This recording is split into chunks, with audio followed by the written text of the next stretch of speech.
Hello there. Welcome to Just the Discs. We talk about Blu-rays here. My name is Brian. And this week's show is kind of a collection update of sorts. It's a bunch of stuff that I've picked up over the last month or so. And some of it I've gotten to. Most of it I have not gotten to. But it's some fun stuff, and I'm sure some other folks have talked about some of it, but one thing in particular drew me to want to talk to you guys today, and that is something that just arrived in the mail. So I'll start with that, and it is the FRIGHTENERS 4K UHD 6-disc set from Turbine Media in Germany. It is a really nice box, as you can see. Very heavy, so heavy I can't even put it on a stand. It'll just, knock it right over. So I'll go through what's in it. I'll show you. Like, this really nice box just has a hinge on it, and it opens right up. And inside we have a couple limited posters, and then some lobby card type stuff. We have the cast and crew. We have a very cool Frank Bannister card, like the ones that Michael J. Fox's character gives out in the film. And then there's more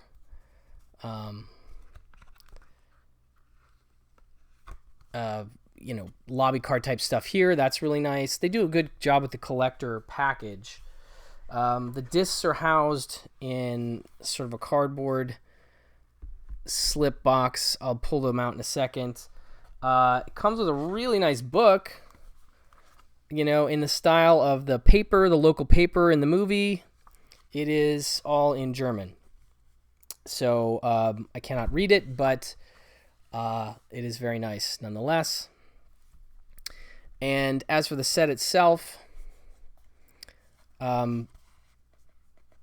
I just couldn't resist this one, folks. I was trying to hold off, but I really love this movie, and it's one of my favorite Peter Jackson films. I'm just a big fan of Peter Jackson in general, especially the early horror period. I wish we could see him do some more of that. That would be great. Okay, so 6 discs. The 4K of the director's cut is actually missing. It is currently in my player right now as I was watching it before I decided to come over here and record this. But so you have a director's cut, 4K and Blu-ray, theatrical cut, 4K and Blu-ray, and then bonus material, 2 discs, I guess. And that's just Blu-ray. But that does include the incredibly awesome 4.5 hour making of that Peter Jackson and his team produced for the original Laserdisc. And of course that was, I think, part of maybe the 15th anniversary Blu-ray here in the States. So it's not like it hasn't been included before. I think it was on the DVD as well. But that said, it's nice to have it there. I actually started watching that again and was just like, oh man, I could sit here for 4.5 hours watching Peter Jackson talk through how he made this movie. But then I was like, I kind of really just want to watch the movie too first. So I put in the movie, and it looks just fantastic. I don't know. I was really knocked out by it. I had seen some reports online from back in like 2021. It looked like Arrow was maybe thinking about doing a 4K of it. And so that may still happen. I don't know. That tends to be the case when I buy these Turbine sets.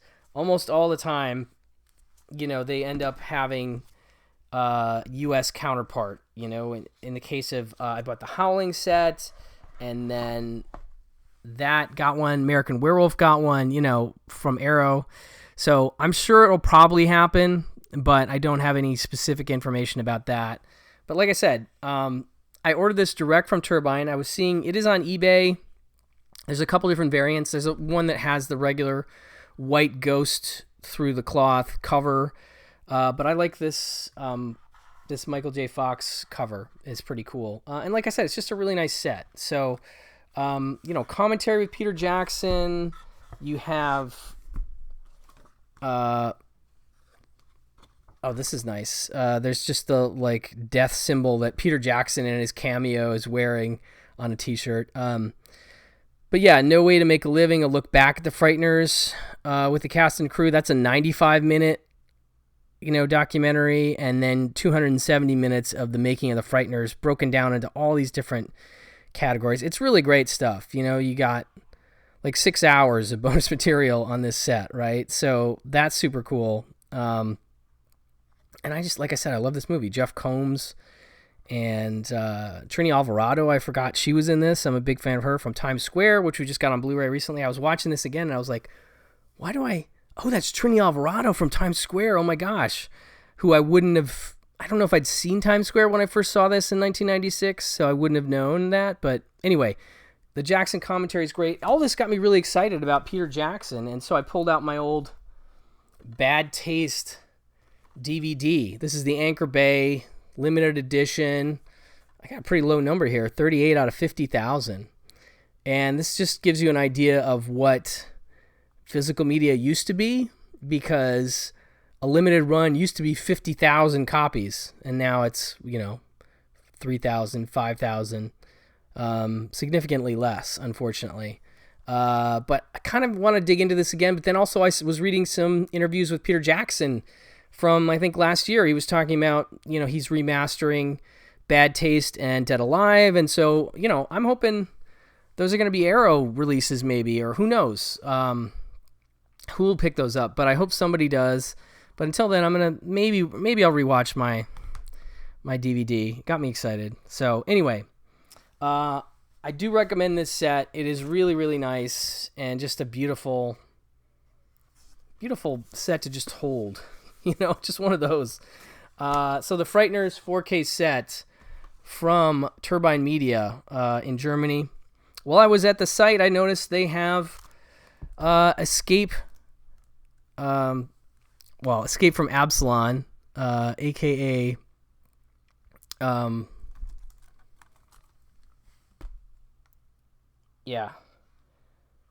the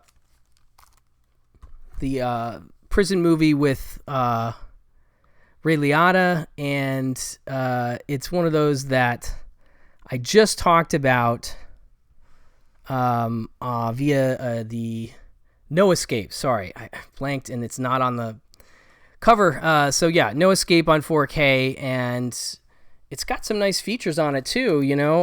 I can't read all of it, but you can kind of tell there's an interview with Martin Campbell and Galen Hurd, and I think a lot of the stuff that was on the DVD, and maybe even more than I had on the Unearthed DVD. So nice features and a new 4K of No Escape. So that was the other thing I picked up while I was there. And like I said in my previous video, I'm a big fan of No Escape. It's one of my favorite prison movies. It's an island prison. It's, a really cool setup, sort of different factions on the island. And I just dig this movie. So I was like, yeah, while I'm ordering from Germany, I might as well get that. So anyway, yeah, that cost me a little bit of money, but it was cheaper, I think, to do this than to try and single off get the Frighteners set on eBay. I want to say it was going for like $90-something or something, and it was just a little too much. But when I put everything together, it still ended up being more than $100. But I got both of these discs, and they shipped them nice, packed them nice, and yeah, I'm gonna finish watching the Frighteners tonight. It's just a movie that I've always enjoyed and looks really nice in this 4K. So even if we do get a new 4K from somebody else, I really doubt there's going to be another scan of it that could look better. I don't know. I mean, you never can tell. But anyway, some other stuff that I've picked up here. This is the Swimmer box set from Indicator. And this is a nice looking hard box with a book. And I've heard that the encode is pretty great on this. It may even be superior to the Grindhouse releasing, which I have behind me. Now, I don't think this has the documentary that's on that Grindhouse releasing disc, but that said, that's a long documentary. I want to say it's over 2 hours, and so you're putting that on a Blu-ray, and that's taking up space, and so this has got a little less going on. It's got a new commentary with audio commentary with Frank Perry biographer Justin Bozung, and then Marge Champion on The Swimmer, on-stage interview with the actor conducted by filmmaker Allison Anders at the Turner Classic Movies Film Festival. Some of this stuff I think is on the Grindhouse releasing disc, which I have. I love this movie. This is Burt Lancaster, midlife crisis movie. It's really something special. It's about a guy coming back to sort of his hometown. It's based on a John Cheever story. About a guy coming back to his hometown, and he's acting strangely. He's acting like, yeah, man, everything's great. He speaks in a certain way that you're like, something's off. And it's sort of the way that Burt Lancaster talks. But then he's like, I'm going to swim home. So he's going back to his house, and he's using the pools of the people that live near his house as sort of this river to his house, this metaphorical and literal river. And as he goes to each pool, we learn more about him because the people that live at those houses, interact with him, and we hear him talk to them, and we start to piece together what's going on in his life and what may be waiting for him at his house when he gets there. And it's really a special movie. Powerful stuff. Screenplay by Eleanor Perry. Frank Perry was ultimately not. He's the credited director, but Sidney Pollack came in. It's this whole thing. Anyway, very good movie. I love it so much. I bought it twice. And like I said, I heard the encode on this is maybe even better than the encode on the Grindhouse releasing disc. And so this could look better as a disc. This is Region B locked, of course, but that's okay. But so that is The Swimmer from Indicator. Next up, I've got a couple things I picked up from Diabolic DVD, who are great supporters of my show, the podcast version, and huge fan of what they do. Huge fan of Jesse Nelson over there. And so this one, I don't really have a ton of info about, except to say that I know that my good friend Elric Kane is a big fan of it, and he talked about it on an episode of Pure Cinema some time back. Dead Mountaineers Hotel from 1979, directed by Grigory Kromanov. It is, I want to say, is it German? Yeah, I think it's German with English subtitles. This has got a Blu-ray and a DVD. There's a making of featurette. This is from the good folks at Camera Obscura. I've talked about their discs before on the channel. The little synopsis I can find says the police get a call out to a lonely hotel in the Alps. When the officer gets to the hotel, everything seems to be all right. Suddenly an avalanche cuts them off from the rest of the world, and strange things start happening. It's only 84 minutes long, and I love that cover. So I'm very curious to check it out, again, based on Elric's recommendation. There probably is going to be a new Blu-ray. This is another case of now that this Camera Obscura version is out, there'll probably be another version from, I don't know, Vinegar Syndrome or somebody, who knows. But regardless, it was one that I got on the waiting list over at Diabolic, and it came up, and I was like, you know what, I'm going to get it. So, Dead Mountaineers Hotel. Then we have the Tiger Cage set. I can't remember if this is the limited. I think this is the limited one. I know there was a standard edition of this. I could be wrong, but this is a nice box. So if this is the limited, it's pretty great, and it comes with a book. So it's the Tiger Cage movies, Tiger Cage 1 through 3, which I've seen none of. It says brought to you by legendary martial arts stalwart Yuen Wu-ping. The original Tiger Cage was an explosive, fast-paced Hong Kong feature replete with criminal gangs and dedicated law enforcement team in a battle for the city. Just as a crack drug unit celebrates a successful operation, one of their numbers is killed. This leads them on a mission to expose the killer and the underground operation, and more importantly, to discover who the mole in the team might be. Fun, furious, and rammed with glorious fight choreography, Tiger Cage is the perfect late 80s kung fu spectacular. It was quickly followed by 2 sequels, Tiger Cage 2 in 1990 and Tiger Cage 3 in 91, also directed by Yuan Wu-ping. Brand new set brings all 3 movies together in a beautifully presented deluxe pressing, a must for cult martial arts fans everywhere. And so, yeah, this is a nice 88 films box set. These, I believe, I don't know if this is region locked or not. I would assume it is, but I'm not actually sure. I can't tell without busting it open, and I'm not going to do that right now. But, got some 100-page booklet, new remastered 2K transfer on the first movie, second movie, and third movie. Again, martial arts stuff I am unfamiliar with, but sounds fun, and people were recommending this set, and it was on Diabolic for kind of cheap, like $30 or something, and I'd seen it going for like $40, $50, because it's, I think, out of print in the limited I don't know. Again, this could be the standard, but it's a pretty nice standard if that's the case with the book and everything. So that is Tiger Cage 1 through 3 from 88 films in this nice box set that I got from Diabolic DVD. Next up, we have Mazes and Monsters. So, for those of you that don't remember, oh, that's funny, I actually have another Tom Hanks movie following that. Mazes and Monsters is an 80s movie. I think it was made for television. This is it's a thin cardboard slip that they use at Plumeria Pictures. And Plumeria, based in the UK. This is the 40th anniversary edition. Now, it does say when they open the movie that it's like best available materials. So, it's a TV movie, a TV print. It's a little grainy. It's not glorious, but it's certainly the best I've ever seen this look. And apparently this is laughably clueless. Dan Jolin, Dicebreaker. That's one of the quotes on the back. Swords, poison, spells, battles, maiming, killing. Adapted from the best-selling novel by Rona Jaffe, which was loosely based on a tragic true story. The made-for-television Mazes and Monsters was an early role for two-time Oscar winner Tom Hanks. Hanks plays Robbie, whose interest in role-playing game called Mazes and Monsters, clearly an analog for Dungeons & Dragons, takes a dark turn when the line between fantasy and reality starts to blur. Presented in HD for the first time anywhere in the world, this 40th anniversary edition is a must-buy for Tom Hanks and RPG enthusiasts.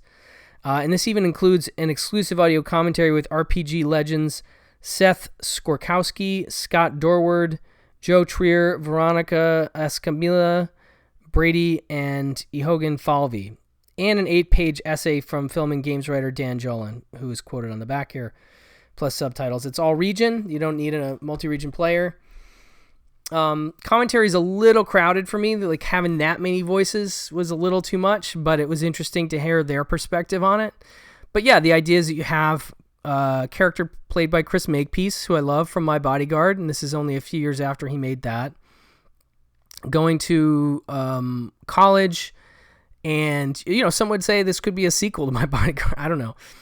He has a weird penchant. His character is a kind of a rich kid. He has a weird penchant for wearing all kinds of strange hats. He wears, a Sherlock Holmes hat, a safari hat, a construction hat, just all kinds of weird hats. Every scene he's got a different hat, a Nazi helmet, just whatever. And he and his friends, this guy and this woman, they play Mazes and Monsters, and they run into Tom Hanks, and they bring him into the fold. He had been a player, a 9th level or something, which is what they need this person to be. And they start playing the game together. And then there's sort of a shift in that we see that the Makepeace character is maybe feeling suicidal or something. And there's a point in one of the games where he does something stupid, and his character dies, and he proposes this idea that they take the Mazes and Monsters game to a real cavern, a real set of caverns nearby. I want to say this is near New York or something, because at some point Tom Hanks is in New York. So they go and start playing in the caverns, and then eventually Tom Hanks' character starts to have problems differentiating between reality and the game, and it becomes a darker movie there. And that's sort of, the movie sort of opens with some of the ending and flashes back.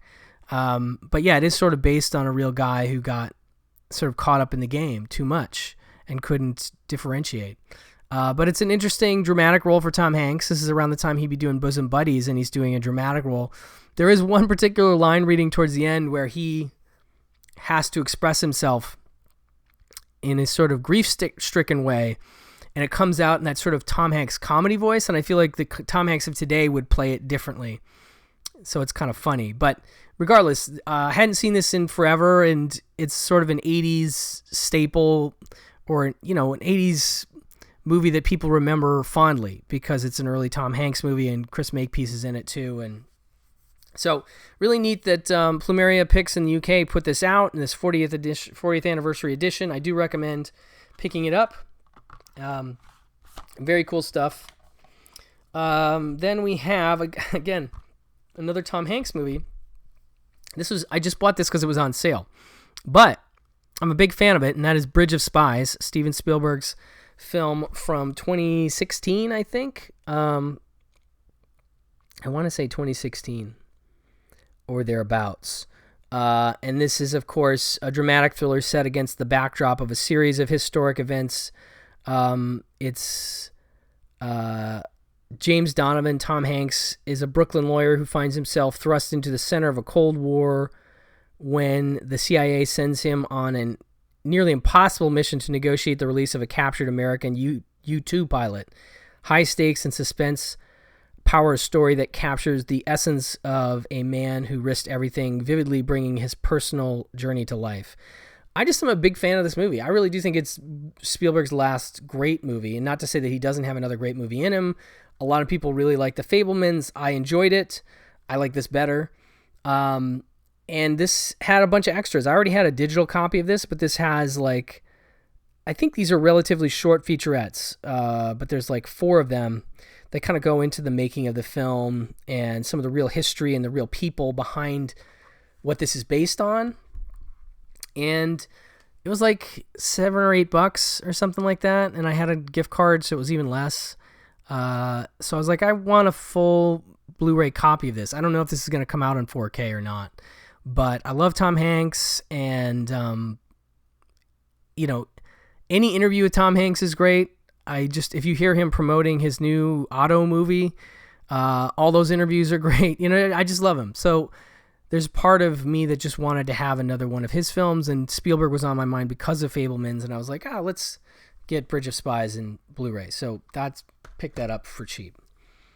All right, next up we have from 101 Films, Black Label, Ghost Watch. And this is a famous and well-known cult item from the UK from 1992, in that it is, I want to say, an earlier found footage movie. Obviously, it's ahead of Blair Witch and that particular movement. It's not like found footage was never done before 92, as far as I know, but it's a pretty cool setup because it's kind of like, if you're old like me and you remember Geraldo Rivera and Al Capone's Vaults, where it's like a reality-based show where you've got a British news team, like Geraldo went and tried to dig up Al Capone's vaults. That's famously one that they did live, and by the end they weren't able to find it, or they weren't able to get through the wall. I don't remember. It was kind of embarrassing, but this is kind of like that. It's like a British news program using the idea of this real haunted house as a jumping off point, and they have a woman on location at the house with this family. It's this woman and her 2 daughters who have dealt with a haunting, and the idea is that they're going to try and capture something. They have one psychic analysis guy, and they've got their camera crew there, and it's really cool because it's, by today's standards, it might be considered a little slow in terms of the reveal of the haunting, but it's got some genuinely chilling moments, and they're mostly played in those brief flashes where you'll see the camera swing by something, and you're like, oh, geez, whoa. And it's got a nice zipper of an ending, that really gets you. And I dug it, but I'd heard of it for years and I'd never seen it. And this was also relatively cheap. I had a gift card and it was $20 for the Black Label, which is a really nice line from 101 Films. And this is in the States. Look at this. It's a really nice box. Comes with a really nice book with like script excerpts. I mean, this is actually a script, and with storyboards and stuff. And then you've got an actual booklet with little interview stuff. So that's super nicely done. And then you've got, again, sort of the lobby card style thing. And then the actual disc itself with some nice features, including a commentary with some film historians, 30th anniversary documentary, Extrasensory Perception Management by Sarah Appleton, Ghostwatch As It Happened by Tim Murray, short story, and commentary with the writer Stephen Volk, producer Ruth Baumgarten, and director Leslie Manning. I want to say one or all of them was interviewed on Serial at Midnight about this movie, and I would recommend checking out his channel, Heath, talking to the folks involved with Ghostwatch. I think he did it for his podcast, so definitely subscribe to the Serial at Midnight podcast if you haven't already. But yeah, so I picked this up, and I'm glad I did, because it was one that I didn't realize. I thought I was just getting a Blu-ray, but I didn't realize I was getting this nice box set, So definitely turned out in my favor, and happy I picked up Ghostwatch from 101 Films. Then we have, this is another one from, I think I've mentioned, maybe I haven't, Justin Liberty at Vinegar Syndrome. At the end of the year, he usually does a post on his Instagram or on Twitter of his favorite releases of the year. It's usually a picture of, or pictures of his discs that he's picked up. And for whatever reason, stupidly, I had missed that Eureka put out this wonderful 4K set of the Police Story trilogy, Police Story 1, 2, and 3, which is also known as Super Cop, but is certainly different in this version, as I've heard. And I've heard these new editions of the Police Story movies, which of course Police Story 1 and 2 came out from Criterion.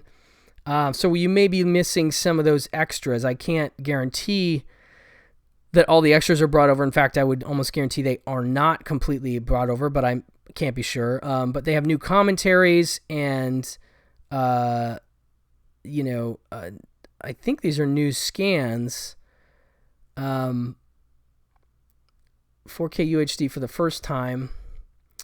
So Police Story from 85, Police Story 2 from 88, and both of those are directed by Jackie Chan, and Police Story 3 directed by Stanley Tong from 92. So this is the full trilogy. Lots of features on here. I'm not even going to go through all this stuff, but I bought this one direct from Eureka. This is another one that was getting expensive on eBay and some other places, and I was like, well, how much is it at Eureka? And it wasn't too bad from them direct. It was, it wasn't. I don't remember the price, but I was surprised they still had it in stock, because based on what I was seeing, I'm like, oh, this is gone. It's out of print, 4K presentations of all three. That doesn't talk about new scans or not, but I can only assume that these are nice new scans. Let's see. So like for Police Story, UHD presentation of the original Hong Kong theatrical cut, 1080p presentation of the alternate Police Force export cut of the film. That's 88 minutes versus 100 minutes. Police Story 2, UHD presentation of the extended cut of the film, 121 minutes, 1080p presentation of the original Hong Kong theatrical version, 1080p presentation of the alternate export version. So those are 105 minutes and 95 minutes, respectively, as opposed to the 121 minutes of the extended cut. And then Police Story 3 Super Cop, original Hong Kong theatrical cut, 96 minutes, from a brand new restoration of the original film elements, That's the only one that mentions that. 1080p presentation of the alternate US version. But I've heard there's some pretty racy stuff in the beginning of, I'm not going to go into it on the channel, but the beginning of Super Cop that definitely doesn't play like the US import or export. So that's the Jackie Chan Police Story trilogy in 4K.